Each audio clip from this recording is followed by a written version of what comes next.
tarde a todos, que alegria, né, desse projeto. Mas, Gustavo, antes da gente começar, eu queria que você falasse daquele seu projeto para o pessoal aí acompanhar das meditações aí diárias que você está fazendo. Ah, claro. Primeiramente, Por dando favor. boa tarde aí a todos os nossos irmãos que estão nos acompanhando. E nós estamos diariamente, né, fazendo breves comentários de uma obra que é maravilhosa, chamada Meditações Diárias. É um compilado de várias mensagens do benfeitor Emmanuel. E é muito interessante, né? Hoje foi a 13ª meditação. Todos os dias nós lançamos uma mensagem. E a mensagem de hoje era intitulada Vibrações. Tanto que eu convidei aos nossos amigos que têm nos acompanhado a cada dia, temos tido feedbacks muito interessantes. E aí, Emmanuel vai falar sobre o conceito das vibrações, das irradiações mentais.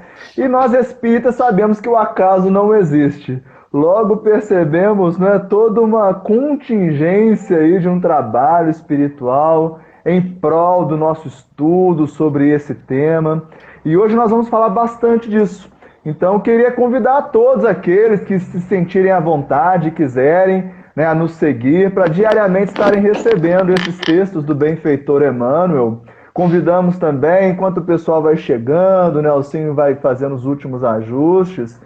Terça-feira, às 19h30, faremos uma live especial de comemoração de 1000 inscritos no nosso canal Filhos da Luz e falaremos sobre os processos da mediunidade, da obsessão, desobsessão, que são temas que nós espíritas necessariamente precisamos tratar. Eu acho que é por isso que nós gostamos de nos reunir, porque falamos de questões que a maioria das pessoas não se propõe a sentar para dialogar. Então, daí surgiu a ideia desse encontro, né, entre eu e o Nelson, de falar sobre questões que, em geral, a gente não consegue falar na sociedade. Fica, então, a nossa boa tarde, fica, então, o nosso convite, e o convite também para vocês convidarem as pessoas a estarem aqui conosco. Já viu o pessoal aí, ó, de Mariana, de Ouro Preto, de Cataguás, de Itabirito, de Conselheiro Lafayette, de Ouro Branco. Pelo menos é a turma que eu conheço, né? Então a gente tem visto pessoas de várias regiões estando conosco. Isso é muito legal, né? Integrarmos-nos para estudar junto o Espiritismo. Nelsinho, tudo no jeito aí, meu irmão? Fica à vontade. No Se precisar, eu jeito. vou falando, você sabe, né? Ó, agora, olha, a nossa intenção é melhorando aí as nossas transmissões e até se a gente consegue fazer a transmissão juntamente com o YouTube, já disponibilizando o link lá no Facebook, isso facilita depois o trabalho que a gente tem pós, quando a gente faz só pelo Insta. Então peço aos companheiros um pouquinho de paciência para os devidos ajustes. Eu não vou ter como acompanhar lá o pessoal do YouTube. Peço desculpa, eu vi que estava sem som, ainda já consegui ajustar. Se alguém perceber que estiver lá no YouTube e tiver Insta, quiser fazer algum comentário com algum problema lá, eu vou agradecer, tá bom? Bom, nós podemos partir para as boas notícias, né, Gustavo? Eu primeiramente queria agradecer, seja bem-vindo, Vitor Hugo, aí de BH, realmente aos companheiros que estão nos apoiando nesse trabalho e que tem tido uma repercussão muito positiva, pelo menos é o feedback que a gente está recebendo. E eu gostaria de compartilhar algumas notícias boas. Posso dar as boas notícias, não posso, Gustavo? Faça as honras, meu irmão. Bom, nós já combinamos. No dia 11 de julho, daqui 15 dias, né, se eu não me engano, vai ser o meu aniversário e vai ser o lançamento oficial do canal Gnote Silton. E eu já havia programado com o Ricardo Melo, nós vamos fazer uma live nesse horário, né, e para divulgar o canal e também para poder fazer o lançamento oficial e vamos falar sobre autodescobrimento.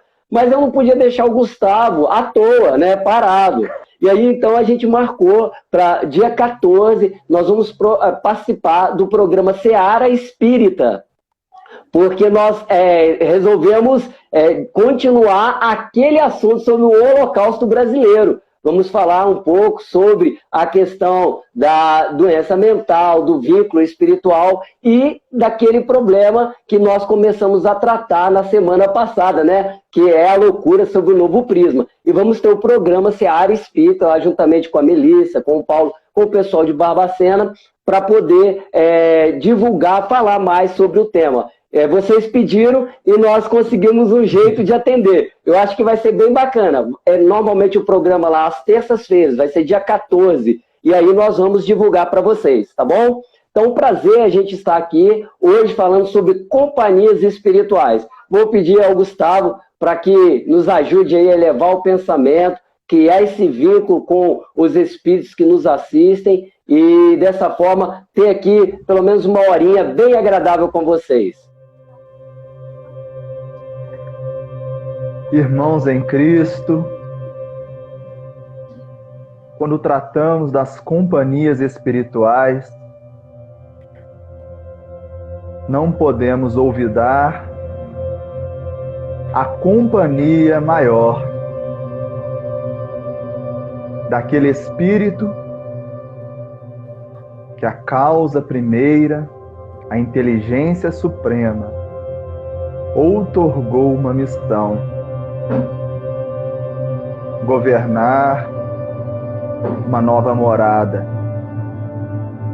e que nós conhecemos sob a personalidade de Jesus de Nazaré. Convidemos o Mestre para estar em nossa companhia. Permitamos sua entrada em nossos lares, em nossa morada psíquica. Estejamos permeáveis à sua dúlcida presença, tanto quanto dos bons espíritos que nos assistem, amigos de outrora e de agora. Estejamos juntos nessa corrente vibratória em que o Rabi Galileu se faz presente através de seus prepostos. Mestre amigo, que a tua companhia possa ser percebida por todos os nossos irmãos que nos acompanham e que a tua presença continue em nossos lares, mas em especial no tabernáculo eterno de nossos corações. E aos bons espíritos que conduzem essa tarefa, nossos companheiros, que possam nos inspirar para que esse diálogo entre todos que participam desse encontro fraterno nos inspire a sermos melhores hoje do que ontem e projetarmos um amanhã em maior harmonia com a lei divina que hoje. Que assim seja. Que assim seja. Bom, meu irmão, por favor, introduza esse bate-papo, sinta-se à vontade. Na verdade, eu fiquei refletindo hoje sobre como eu tive as primeiras notícias a respeito de mundo espiritual. Eu não sei como é que os nossos companheiros aí que estão nos acompanhando foi o primeiro contato com o além e tal. Mas eu me recordo na minha infância, Gustavo, que era muito comum as pessoas contarem histórias de casa mal assombrada, de fantasma, e a gente morria de medo, inevitavelmente, porque a forma com que era contada era sempre assustadora. Possivelmente vocês já ouviram o caso da mulher de branco, da loira do banheiro, e tantas lendas urbanas criadas, e tudo isso faz com que a gente tenha muito mais medo, e aí você vai vendo como que isso vai entronizando dentro da gente, sempre passando uma imagem de terror. Eu gosto de analisar, eu amo filme, Gustavo, eu gosto de analisar alguns filmes apocalípticos, né? Aí você vê nos filmes norte-americanos, em que eles colocam sempre, quando a humanidade está em xeque, o diabo, o mal, ele está atacando a humanidade, mas a gente não vê Deus fazendo nada. Não tem anjo que desce para proteger a gente, né? Aí vai ver o fim dos tempos, aí a gente tem que convidar o Schwarzenegger para salvar a gente e matar o diabo. Né? Então, assim, sempre uma visão muito distorcida da influência do mal nas nossas vidas, né? E isso faz com que muitas pessoas tenham medo. Muita gente tem medo de realmente dos espíritos. Por quê? Porque de tanta coisa ruim você vendo, vê filme de terror. Caramba, o mundo espiritual é uma mulher saindo do poço, entendeu? E ela vai me matar. Infelizmente, né? E quando... alguém está falando, pior quando vê o fantasma, né? Nós estamos falando daquela pessoa que ainda tem a possibilidade de ver. Mas aqueles que não são médios ostensivos, né, Deise? Passa por essas informações e, infelizmente, vai entronizando o medo, o receio, sempre com ideias absurdas. Então, eu me lembro que na minha infância eu só ouvia sobre isso. Quando eu tive os meus primeiros contatos com o espiritismo, com a possibilidade na vida do além, isso abriu muitos horizontes para mim, abriu muito a minha mente sobre percepção dos mundos. E eu tenho uma grata alegria por Deus ter me concedido um tesouro. E eu falo que esse tesouro é a doutrina espírita, sem demérito nenhum para as outras religiões que são boas para aqueles que estão nelas. Mas a mim, eu tenho que agradecer todos os dias por conhecer a doutrina espírita. E quando eu falo conhecer, não é apenas de ler um romance ou de ouvir uma palestra, mas de fazer reflexões que me fazem pensar realmente de onde vim, o que eu estou fazendo aqui, para onde eu vou. De entender o espiritismo como essa doutrina, que é uma ciência, né, que trata da relação da natureza e da origem dos espíritos. Quando nós pensamos nesse aspecto, e eu então começo a refletir que a morte não é o fim de nada, que esses espíritos que somos nós, hoje habitando o corpo, quando esse corpo ceder, for ao chão, eu permanecerei vivo. Aqueles que eu amo permanecerão vivos. Aqueles que me odeiam permanecerão vivos. E que há possibilidades, e isso é muito sério, que é o assunto que a gente vai falar hoje das companhias espirituais, desses espíritos estarem perto de nós. E eu vou passar a palavra para você só fazendo o seguinte adendo. Muita gente fala assim, eu tenho medo dos espíritos, eu não vou ao cemitério, não. Parece que o espírito só fica lá no cemitério, vai nessa. A gente sabe que os espíritos estão em todos os lugares. Você vai para a balada, o espírito está lá, se ele gostar de balada. Se você for para a orgia, o espírito que gosta da orgia está lá. Se você for para o jogo, para a bebedeira, os espíritos que simpatizam com aquilo estão lá. Então, é preciso a gente começar a mapear esse mundo espiritual e entender como esses espíritos, bons e maus, nos influenciam. E aí eu passo a bola para você, meu irmão. Bom, Nelson, você foi falando sobre isso e é como a gente tem proposto o nosso trabalho, basicamente intuitivo, né, dentro do nosso diálogo, como é uma conversa entre irmãos. Me recordei aqui basicamente a primeira frase de Allan Kardec falando sobre o Espiritismo. E eu convido os irmãos depois a pegarem o Livro dos Espíritos, a primeira obra, abrirem, lerem a introdução. Então, primeiramente, Kardec cria o termo Espiritismo para diferenciar de outras doutrinas espiritualistas, embora o Espiritismo também seja uma forma de espiritualismo. E aí, no primeiro parágrafo da introdução, ele faz um resumo, uma apresentação e escreve o seguinte: diremos, pois, que o Espiritismo tem por princípio a relação entre os homens e os espíritos.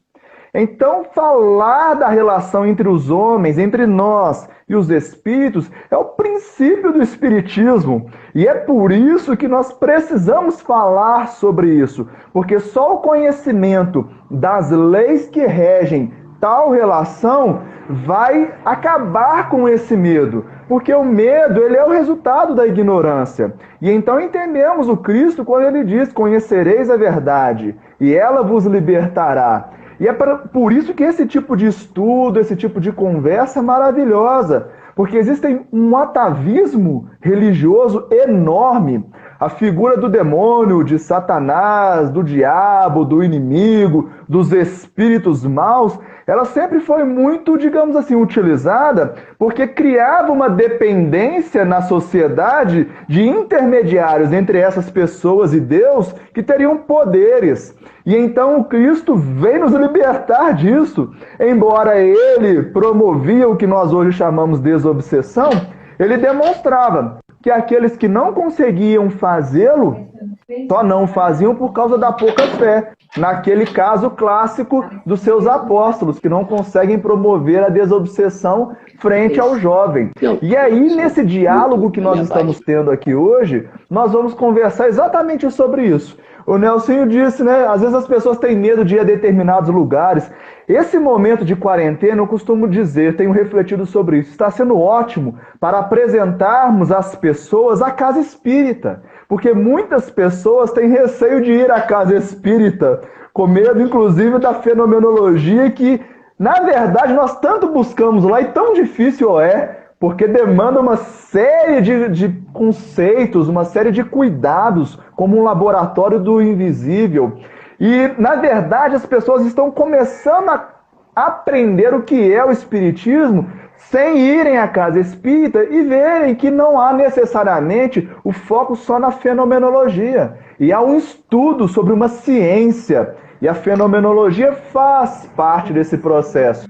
E em relação a onde estão os espíritos, é muito interessante. Tem aquela frase que eu gosto muito, que é assim, dizem, atrás do trio elétrico só não vai quem já morreu. A gente costuma brincar que atrás do trio elétrico vai muita gente que já morreu. Porque, na verdade, os espíritos, eles continuam com suas vicissitudes ou suas virtudes.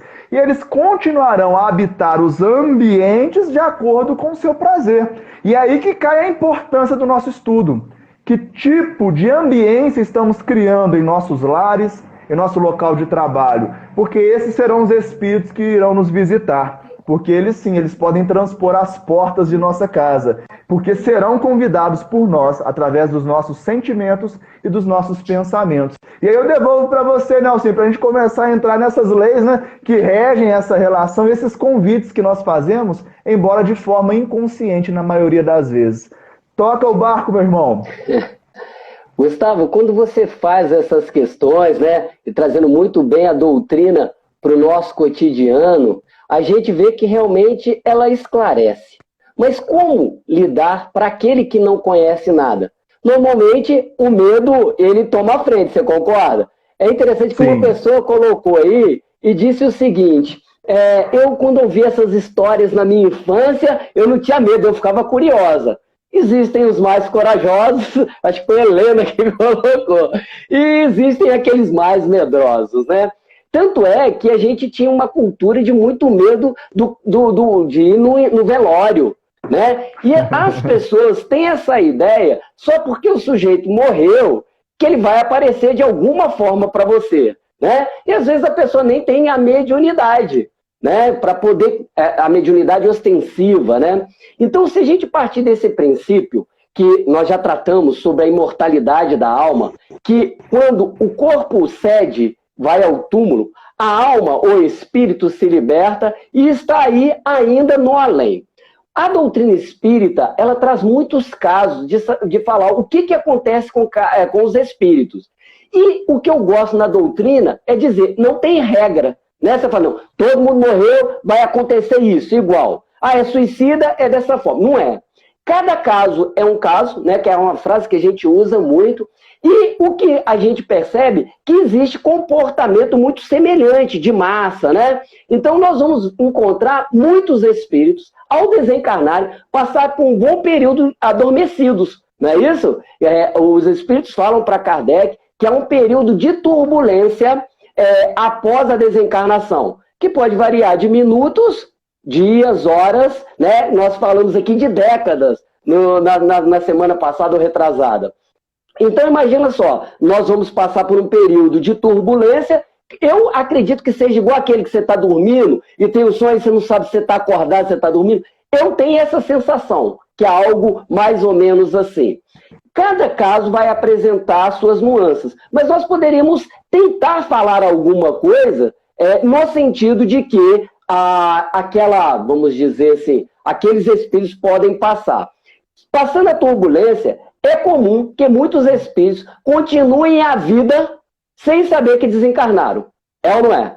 Eu lembro que um dia o Luciano Alencar comentando comigo, e ele falava assim, a maioria das pessoas desencarnam e depois voltam para casa, porque não sabe que desencarnou. Às vezes eu vi uma pessoa falando aí que acompanhou o marido na UTI, que ela tinha medo e tal. Aí olha que interessante, se o sujeito não se preparou para esse processo de desencarnação, ele tende a voltar para casa quando ele se sentir desperto, sem saber muito o que aconteceu. Até em casos de suicídio, quando a gente lê a obra Memória de um Suicida, o Camilo Castelo Branco, quando ele conseguiu se libertar, ganhou a consciência, ele voltou para casa. Foi procurar os amigos. Machado de Assis também conta no Memórias Póstumas de Machado de Assis, não de Brás Cubas, né, porque ele tem um livro psicografado. E aí ele narra também dessas pessoas, ao desencarnarem, voltarem para casa, serem ignorados pelos parentes, serem ignorados pelos amigos, e eles ficam revoltados, sem entender o que aconteceu. Um filme que eu acho que trata bem, embora com a sua visão hollywoodiana, são Os Outros, e também O Sexto Sentido, que os espíritos continuam a viver como se não tivessem desencarnado. Olha que coisa interessante. Tá, desencarnaram, vão para o além, passa por uma turbulência. E aí? Aí nós vamos ter essas diversas nuances. Alguns voltam para casa, outros vão andar perdidos, outros vão entrar num sono profundo, como a gente lê lá no livro Os Mensageiros, quando tem aquela ala de espíritos dormindo, e ele chama o capítulo Os que Dormem. Gente, esse capítulo dos Mensageiros é fantástico, porque é uma ala de pessoas materialistas que não acreditavam em Deus, e que fizeram tudo o que queriam. Ao adentrar o além, acreditando que o nada existia, mergulha num sono profundo, revivendo a própria existência. Então, olha só, totalmente diferente. Mas nós queremos falar, e eu vou deixar o Gustavo falar inicialmente, sobre as companhias. Em que momento esses espíritos começam a fazer companhia para a gente? Precisamos ter medo? Podemos, de alguma forma, nos libertar da influência deles, se é que eles nos influenciam? As pessoas que nos amam, desencarnando, voltando para casa, elas podem nos fazer mal? São questões importantes, não são, Gustavo? Então vamos lá, passa a bola de novo para você. Extremamente importantes, e como eu sempre digo, se nós pudéssemos, ficaríamos aqui até o anoitecer, tratando de todos os temas, porque todos os temas doutrinários têm essa abrangência enorme. Então, o primeiro ponto que eu gostaria de tratar hoje é o seguinte, muito simples. O fato de eu não acreditar, o fato de eu não gostar, não vai obstar a realidade de existirem espíritos nos acompanhando. Então, eu posso garantir a todos vocês que estão agora nos acompanhando, vocês têm espíritos aí na companhia de vocês. A grande questão é, essa companhia é regida por uma lei. Que lei seria essa? A lei de sintonia. E esse aqui é o ponto. Existe uma lei que faz com que nós estejamos acompanhados dos espíritos que vibram como nós. Bom, então nós falávamos sobre o fato de eu não gostar, não acreditar ou não querer que os espíritos estejam à nossa volta. Isso não vai obstar o fato de que eles estão.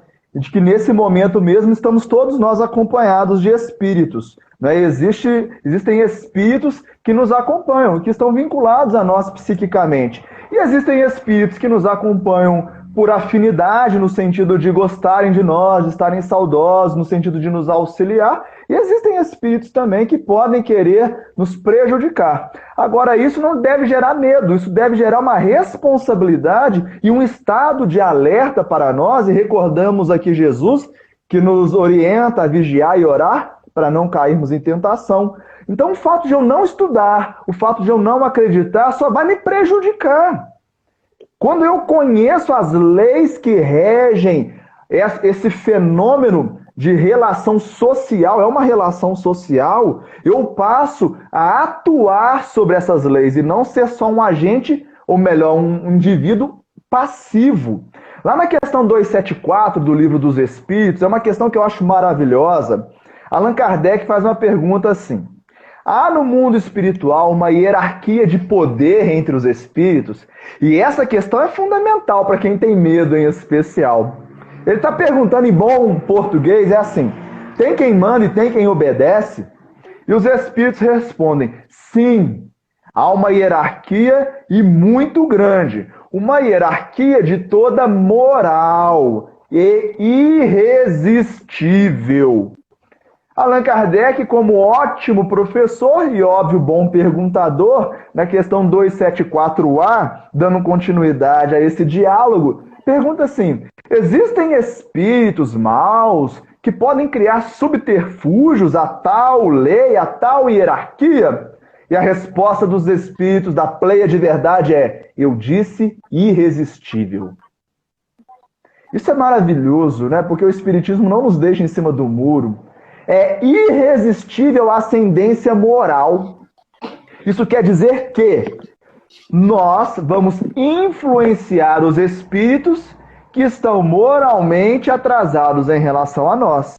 E seremos influenciados por aqueles que estão adiantados em relação a nós ou no mesmo grau. E aí a gente tem que acabar com uma historinha aí que é um preconceito, que é o seguinte: o obsessor é um espírito extremamente pouco evoluído, é um espírito trevoso. Muitas vezes não, porque se ele nos influencia, em algum conceito ele guarda no mínimo uma condição moral igual à nossa.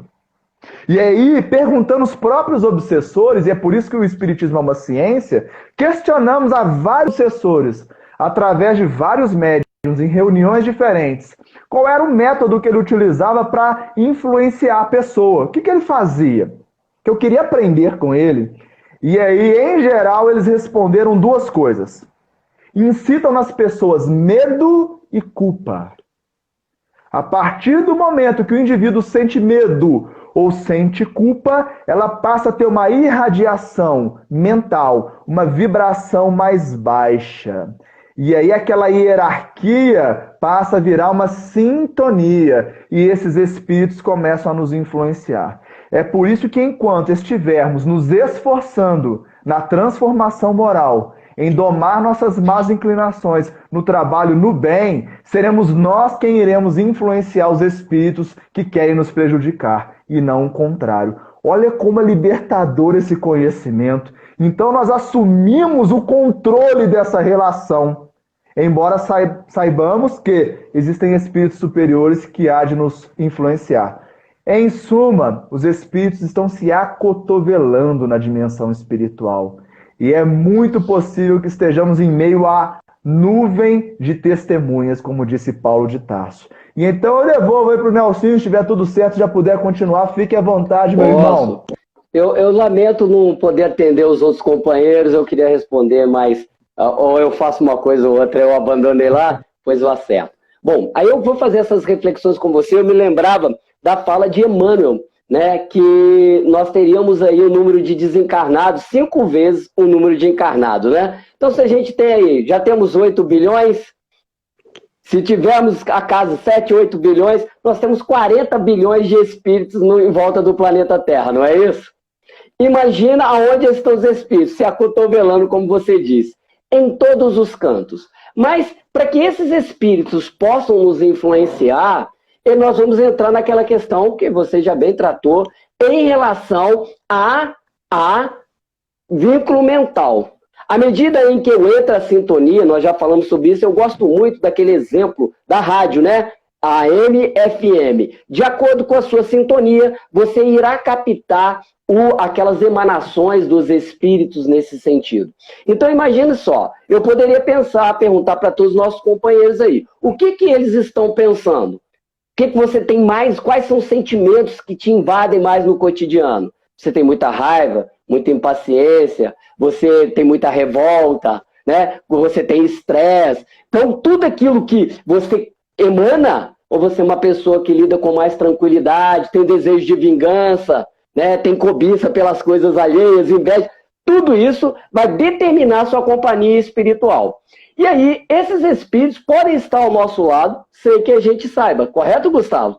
Na maioria das vezes, eles estão perto da gente e a gente não sabe. Como disse muito bem os espíritos em Kardec, né? Que são eles que nos dirigem, né, em ordinário. Olha só quantas vezes os espíritos estão interferindo nas nossas vidas. E a gente não sabe, e a gente não sente. Segundo ele, via de regra, o primeiro pensamento é nosso. Não é isso? E depois vem uma enxurrada de pensamento sobre nós, tentando fazer com que a gente siga A ou B. Eu lembro daqueles desenhos antigos da Disney, né, que aparecia aí o Pluto Diabinho, né, o Pluto Anjinho, né, fazendo aquelas influências. E nós somos assim, o tempo inteiro somos envolvidos por essa nuvem, como você disse, de testemunhas, e aí nós vamos sofrer influência e pender para A ou para B de acordo com as nossas tendências íntimas. E essas companhias se fixam a nós por sintonia mental. Olha que interessante, quando a gente fala sobre isso, aí fala, podem agir com sutileza, Rosimeire. Muito, a sutileza dos espíritos que às vezes a gente nem percebe. Tanto os bons quanto os maus. Não é uma coisa escancarada, né? A ideia vem ali, quantas vezes você está passando por um problema e vem aquela ideia, você fala, minha vida não vale a pena. E aí, espíritos que te antipatizam começam a te influenciar, a te sugerir ideias de suicídio, a sugerir que as pessoas estão contra você. Então, tudo que você vê começa a ter um olhar, vamos dizer, obscuro em relação às coisas. E aí você, sem entender aquele processo, Kardec chama, né, nós falamos da obsessão simples, que pode se tornar fascinação, e depois a subjugação. Olha que coisa interessante. Então essas companhias espirituais, elas vão estar conosco à medida em que nós nos sintonizamos com elas. E aí é interessante, porque você fala, pô, mas é só coisa ruim? Nem sempre um inimigo vai conseguir nos atingir, não é assim, Gustavo? Eu tenho um inimigo espiritual, ele está me perseguindo, ele quer me destruir, mas eu não estou na sintonia dele. Então, ele vai me rodear, ou vai ficar perto, tentando achar uma brecha, criando situações. Por isso que muitas vezes os nossos inimigos, quando não conseguem agir diretamente sobre nós, eles vão agir sobre aquelas pessoas que estão ao nosso redor e que entram na vibração deles. Eu adoro, como exemplo, a novela Viagem. Você lembra da novela Viagem? O pessoal mais novo talvez não lembre, mas o Alexandre, que era o personagem, o obsessor, ele conseguia ali influenciar a sogra contra o irmão, porque ele não conseguia influenciar diretamente o irmão que não estava na sintonia. E a sogra entrou na sintonia do Alexandre e ela começou a perseguir um ódio gratuito pelo que na época era o Miguel Falabella, né? Pelo genro. Então nós vamos ver que as influências elas se dão e essas companhias vão estar ali constantemente nos influenciando para o bem e para o mal. Por isso é importante, quando o Gustavo fez aí o trabalho, achei maravilhoso a questão das reflexões diárias, né? Criar uma sintonia diferente, para quê? Para que eles não te atinjam. E estar atento se os maus espíritos vão usar as pessoas que estão ao seu redor. E dessa forma, quando você vê que a pessoa está sofrendo influência, você então orar. Neutralizar a ação daquela pessoa. Não tomar como pessoal. Não ter naquela pessoa um inimigo. Às vezes, eu tive uma época no início do casamento, e a Edda é médium, e ela falava assim, eu não quero ser médium. Eu falava, você não quer ser dos bons espíritos, porque dos meus inimigos você já é todo dia. Eu brinco com ela nesse aspecto. Por quê? Porque havia há uma alteração emocional quando ela dá brecha. E todos nós damos brecha, não é isso, Gustavo? Fala aí, qual o momento que a gente deixa aí, tá 100% e consegue passar o dia inteiro, uma semana inteira, às vezes sem entrar numa sintonia ruim? Passa a bola, meu irmão. E é exatamente nesse ponto que a gente não pode ter um pensamento cartesiano sobre a questão da hierarquia moral, porque estamos muito ainda flutuantes durante o dia, dentro do nosso padrão vibratório. É bom lembrar isso, se usa muito esse termo no movimento espírita, né? Vamos elevar nossa frequência vibratória, vamos elevar nossos pensamentos, precisamos cuidar do nosso padrão vibratório. O padrão vibratório é uma média, né? Uma média daquilo que nós estamos vibrando durante o dia.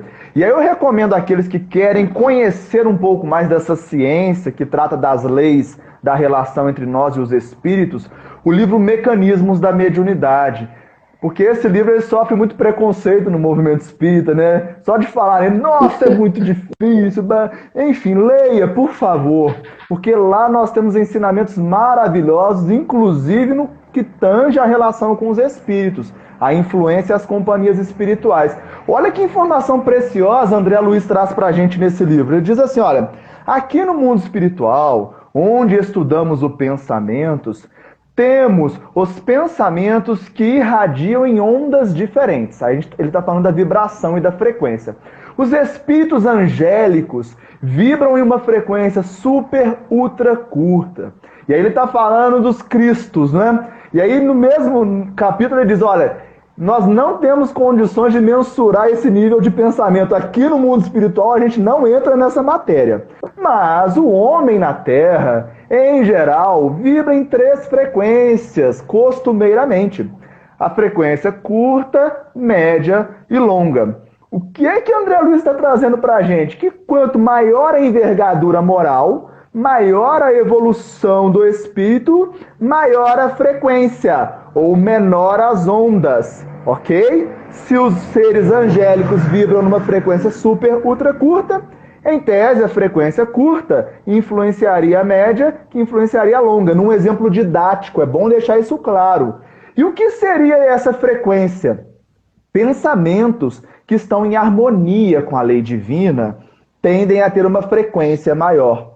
E quando é que nós vamos ter pensamentos em maior frequência? Aí convido os irmãos a buscarem lá no livro Instruções Psicofônicas uma mensagem maravilhosa do Espírito Aulus, que é aquele mesmo mentor de André Luiz no livro Nos Domínios da Mediunidade. E lá ele diz assim, o pensamento tem o seu campo vibratório no sentimento. E ali ele está mostrando que não basta só pensar em algo, mas é necessário sentir. É necessário ter verdade naquilo que você está pensando, naquilo que você está falando e naquilo que você está agindo. E aí nós entramos em uma aplicabilidade prática no processo, por exemplo, da desobsessão. As pessoas dizem assim, vocês poderiam afastar os maus espíritos, meu obsessor. É muito comum as pessoas chegarem à casa espírita terceirizando esse processo. E com todo respeito, preciso ser claro aqui, baseado na doutrina dos espíritos. Nós não podemos fazer nada se o obsediado não colaborar conosco. Depende do obsediado, porque só ele pode sentir diferente e pensar diferente. Eu não posso sentir por você, Nelson. Eu não posso pensar por você. O que nós podemos é colaborar. Porque ainda que nós possamos, em uma reunião de desobsessão, orientar aquele obsessor, e ele decide, quer saber, Gustavo, vou largar, aquilo ali é caso perdido, vou entregar para Deus, não vou perder meu tempo com ele, isso acontece muito, eu vou seguir a minha vida, porque eu me amo, realmente você me fez lembrar que ele não merece meu tempo. O que acontece? Se o Gustavo continua com sentimentos e pensamentos em desarmonia com a lei divina, a frequência do meu pensamento continua baixa. E aí, outros espíritos chegam. E aí, só para concluir, devolver para você, Nelson, recordamos um caso, lindos casos de Chico Xavier, Ramiro Gama. E aí tem um caso maravilhoso, que são reuniões que aconteciam em Pedro Leopoldo, lá no grupo Meimei. E aí eram reuniões de desobsessão. E toda semana chegava uma médium lá em processo de possessão. O filme do Chico retrata um pouquinho aquela moça que chega acorrentada, enfim. Toda semana. E aí o irmão do Chico, que era o dialogador, certa feita, recebe uma mensagem do mentor espiritual que diz o seguinte: meus irmãos, o trabalho da desobsessão, da orientação, da evangelização dos obsessores é maravilhoso, mas não nos esquecemos da evangelização da própria médium. E aí o irmão do Chico, o dialogador, responde ao mentor: Mas, meu irmão, não estamos aqui para orientar os espíritos que se encontram necessitados no mundo espiritual da evangelização. Então, um amigo espiritual medita por alguns segundos e responde: meu irmão, me diga o que vale mais, espantar moscas ou curar a ferida? E aqui nós fazemos uma analogia, acho que a maioria das pessoas já foram à feira, e quando tem aquela banana muito madurinha, fica cheio de mosca ali em volta. Adianta chegar lá com a banana, dando tapa na mosca, com toalha, e deixar a banana apodrecida ali. Não adianta, porque as moscas voltarão. Então, quais são as companhias? Vai depender daquilo que eu estou irradiando, daquela frequência. É por isso que o processo de companhia espiritual vai depender do emissor. Né? O Nelsinho lembrou bem da rádio, nós somos transceptores. Captamos e emitimos ondas eletromagnéticas, que é o pensamento, como ensina o benfeitor Emmanuel. E aí eu devolvo para você, meu amigo, para darmos continuidade ao pensamento. Vamos lá. Um abraço ao pessoal. Tem gente de Cipotânia, tem gente aí de Leopoldino, tem gente de vários lugares do Brasil. Nosso abraço. À medida do possível, a gente tenta responder de uma pessoa aqui que está falando que está fazendo uma tese, está escrevendo um material acadêmico a respeito das novelas espíritas, da dramaturgia espírita. Muito bacana isso, né? Então, quando você está falando, eu estava lembrando do caso de obsessão do filho do Bezerra de Menezes.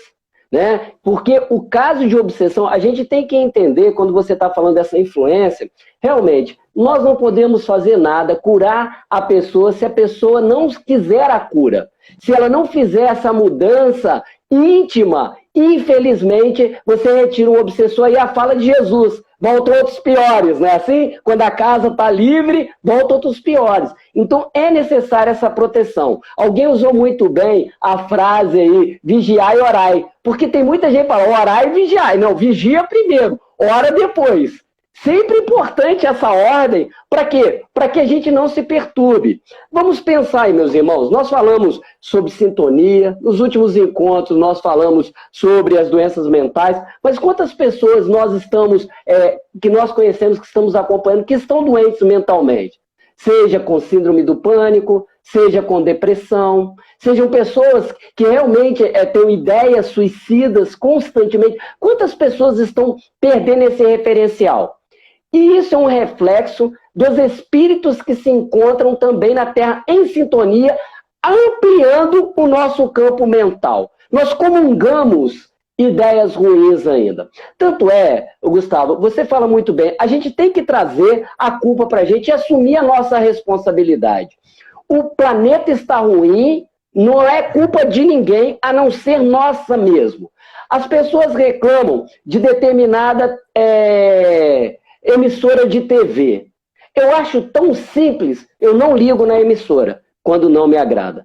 Ah, tem canal, tá fazendo... As pessoas dão ibope às coisas ruins. Falo, eu não vejo, eu não comento, acabou. Como os espíritos nos ensinaram, né, que o mal é como uma fogueira, e à medida em que você fala sobre ele, você está dando lenha e alimentando, então a minha proposta é falar de coisas boas. Já fui chamado de alienado, um amigo meu que já desencarnou, está no além, ele falava assim, você não pode ficar alienado nesse mundo. Você sabe quantas pessoas morreram de bala perdida no Rio de Janeiro? Eu falei, para que eu quero saber disso? Essa estatística vai me ajudar em quê?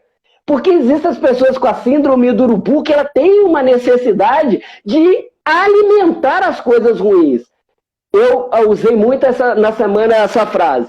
Pensando no bem, o resto vem. É sintonia. Vamos pensar no bem, vamos falar de coisas boas, vamos mudar o padrão vibratório. Mas para aqueles nossos amigos que estão em depressão, que estão doentes mentalmente, que estão contaminados, há uma fórmula para mudar? E a gente poderia dizer, é preciso mudar a chave da forma de pensar. Aí você vai falar assim, mas não é fácil. Com certeza não é fácil. É um processo. Né? Quando a pessoa entrou naquele quadro, ela vem evoluindo, concorda, Gustavo? Então é necessário um tratamento. O Divaldo, ele tem um tratado sobre obsessão e sobre depressão que é fantástico. Ele vem falando das causas de depressão sobre a alteração químico-cerebral. Realmente, uma pessoa com depressão, muitas vezes ela vai ter que ter intervenção medicamentosa para acertar a química cerebral, porque está desajustada. E isso vai afetar o organismo.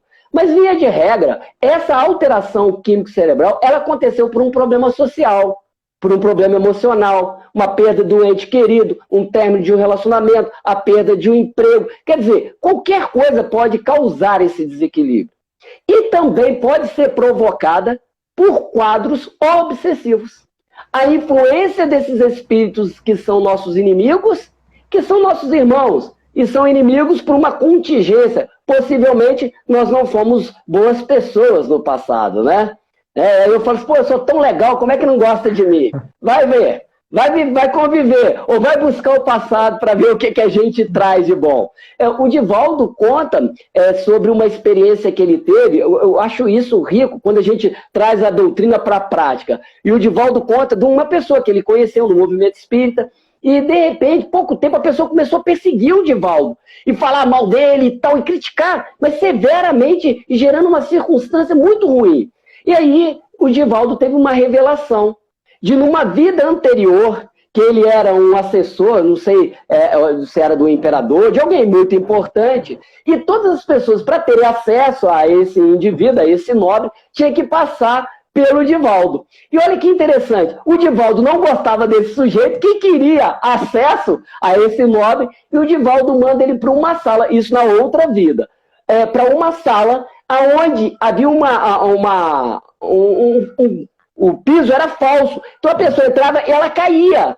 E o Divaldo então fala sobre ele se ver caindo e se arrebentando como se fosse a pessoa. E o cara morreu lá à míngua. E o Divaldo diz que ele acordou agarrando as cortinas desesperado, se vendo na situação do outro. A gente vê o Divaldo fazendo o trabalho hoje, recompensando, reconquistando as inimizades. Mas olha, se nós temos inimigos, via de regra, esses inimigos são muito ferrenhos, o nosso compromisso com a lei deve ser mais grave.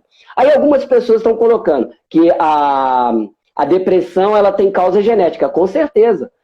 Espíritos se reúnem na mesma família pelos vínculos que eles trazem. É comum encontrarmos na família, na família de alcoolistas, de alcoolistas do passado. Então o gene se manifesta. Numa pessoa que tem depressão, via de regra, há casos na família que carrega o gene da depressão, mas que não é o determinante. Concorda? Por quê? Porque existem sérios fatores influenciando sobre as nossas vidas e o impacto dos nossos pensamentos e dessas influências sobre a nossa saúde. Então, se uma pessoa está em depressão, eu recomendo, não há como você fazer um tratamento, um tratamento eficaz, se você não buscar um tratamento médico. Nenhuma casa espírita séria vai falar assim, você vem cá que eu vou te dar um passo, vou curar você da depressão. Não, depressão é algo sério, uma doença grave, importante. Então, ele precisa do remédio. Mas só o remédio não é suficiente. Ele precisará do tratamento psicológico. Ele precisa reestruturar as emoções, as ideias, né? E, por último, o tratamento espiritual. Se você fizer seriamente esses três tratamentos, a tendência é que você vença.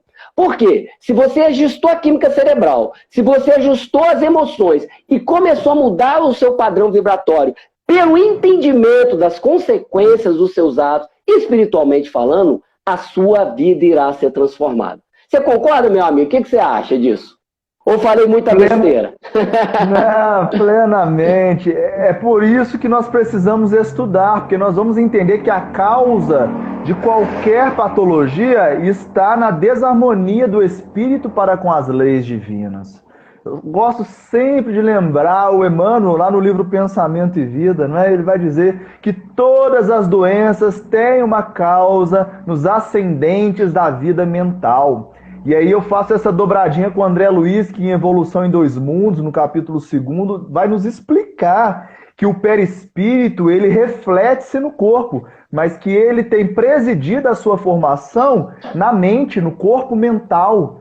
Ou seja, o que nós sentimos e pensamos vai formar nosso corpo perispiritual, que refletir-se-á no corpo fisiológico, no corpo somático.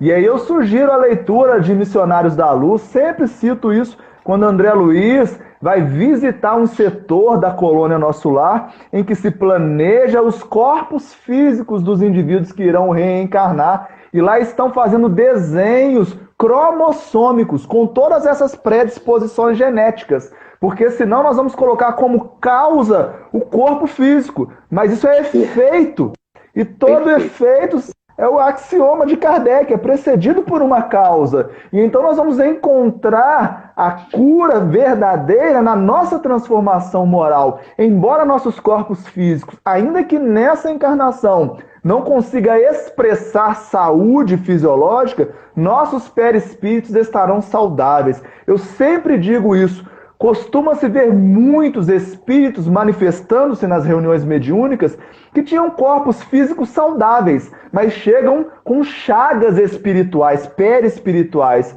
E muitos outros que tiveram processos de corpos físicos extremamente debilitados e limitados e que se apresentam no mundo espiritual com perispíritos extremamente sadios, se é que podemos utilizar esse termo, anatomicamente falando. Temos diversos casos, né? Tem um caso do que o Chico conta, né? Da irmã. Me lembra o nome, eu não estou conseguindo ver aqui o chat mais não, mas o Nelson, se ele conseguir. E aí tem um caso que o Chico visitava uma moça, e aí ela dizia, e ela tinha uma paralisia muito grande, né? Uma debilidade muito grande. E aí, resumidamente, ela mal conseguia balbuciar palavras. Depois de alguns anos, ela consegue falar assim, Jesuso, depois de muitos e muitos cultos do Evangelho no lar, não é? Então aquele corpo estava adoecido. De repente ela desencarna, passado algum tempo, o Chico vê um espírito resplandecente, né, com aquelas vestes alvas, e pensa, nossa, que espírito seria esse, de tanta envergadura que vem aqui? E pergunta àquela presença espiritual, quem é você, minha irmã? Que devo a sua presença? Então ela diz, Chico, eu vou dizer uma palavra e você vai recordar de mim. Jesuso. Então, Valéria, né? O caso da Valéria. Valéria, muito obrigado. Eu sempre me esqueço da Valéria. Mas ela não há de esquecer de mim. E aí a gente tem esse conceito de que o corpo pode ser causador, mas ele vai ser sempre efeito. Inclusive, as influências espirituais, as companhias espirituais, aí eu volto no que você iniciou sua fala, o filho de Bezerra de Menezes, que sofreu uma obsessão pertinaz por muitos anos. E Bezerra de Menezes, que colabora na cura de muitas pessoas, a do seu próprio filho, ele não consegue. Por quê? Porque aquela companhia espiritual perdurou por tanto tempo que gerou uma desorganização nas células neuronais, uma neuropatia. E aí torna-se, obviamente, irreversível, porque aí já é uma questão da lei do corpo físico. E é por isso que nós temos que vigiar e orar. Quais são os sinais que as nossas emoções e os nossos corpos estão nos dando de possíveis companhias deletérias? Porque a partir do momento que você começa a sentir uma raiva, começa a ter uma lembrança de algo que já passou há tanto tempo, começa a ter antipatia pelas pessoas, até por seres inanimados, não é? É importante começar a ficar atento. De onde vem toda essa irascibilidade? Se você normalmente não é assim, de repente isso começa a somatizar. E aí hoje já se estuda isso, né? Na psiconeuroendocrinologia, a gente começa a perceber essa relação, um sentimento ruim perdurando por muito tempo, adoece o corpo. E aí eu começo a ter o quê? Problemas gástricos, começo a ter distúrbios do sono, sem falar nos distúrbios psíquicos, que são os mais comuns. E aí nós vamos entrar até nos distúrbios endocrinológicos. Então, quando se fala, a pessoa está com depressão porque ela não produz mais endorfina, serotonina, por que isso? Isso é efeito. Qual é a causa? Em geral, né, nossa desarmonia com as leis divinas, que geram companhias espirituais deletérias. E nós vamos recebendo aquela matéria mental e vamos somatizando isso. Por isso, a importância de falar das companhias espirituais. Senão continuaremos com medo. Embora não acreditemos ou embora não queiramos essas companhias, elas existem. E se elas existem, é porque cabe à vontade divina que tais companhias existam. E cabe a nós, através do conhecimento da verdade, sobrepor a essa relação, através do conhecimento das leis que regem essa relação. E aí eu devolvo para o Nelsinho, devemos estar chegando aí já aos momentos finais, para começarmos as nossas muito considerações. Rápido, cara. Essa hora que eles dão para a gente, ela não tem 60 minutos. Eu ia responder a Rita de Cássia, que ela pôs que discorda aqui do fator genético. Mas eu acho que você respondeu tão bem, quer dizer, nós não podemos colocar o fator genético como a causa, ele é o efeito. Eu acho que você respondeu. Se não, Rita, a gente volta numa oportunidade de conversar mais sobre esse assunto, né? Porque não dá para explicar tudo para responder todo mundo aqui. Bom, meus amigos, então é isso. A gente acaba chegando ao final de tão rápido que passa, e é bom saber a respeito desses assuntos, do entendimento de vocês. Semana que vem estaremos aqui novamente com um novo tema. Daqui 15 dias eu convido a vocês a estarem, ao invés do Gustavo, vai estar o Ricardo Melo, mas no dia 14 vou estar com o Gustavo no programa Seara Espírita. Então nós temos aí alguns momentos para reflexão. E, gente, fiquem à vontade para discordar da gente. Nós somos aprendizes, né, Gustavo? Nós não queremos aqui ter a última palavra de nada. Nós estamos aprendendo e refletindo, é um bate-papo. Então, quando vocês comentam alguma coisa, a gente tenta aproveitar o que vocês falam, trazendo com a nossa experiência. Mas o que é legal na doutrina espírita é que não existe doutor, né? Não existe essa hierarquia. A única hierarquia que existe em termos espirituais é a moral, né? Em termos de conhecimento, somos todos aprendizes, estamos aqui refletindo, até para que a gente seja melhor. Em termos conceituais, tanta coisa muda, né? Mas que bom estar aqui com vocês, que bom poder refletir. Eu volto convidar vocês para as reflexões aí diárias que o Gustavo tem feito. Eu acho que é um trabalho que vale a pena. Vou divulgar o canal novo, vai ser o Gnote Selton. Ele não é um canal, vai ser um canal espírita, mas um canal que traz conteúdos filosóficos para buscar espiritualização. Então, eu espero que vocês possam conhecer e participar conosco aí nesse próximo projeto. Um grande abraço, que Jesus envolva a cada um de nós. Foi maravilhoso novamente estar aqui com vocês. Paz e luz, meus irmãos, e que tenhamos realmente uma semana maravilhosa e abençoada.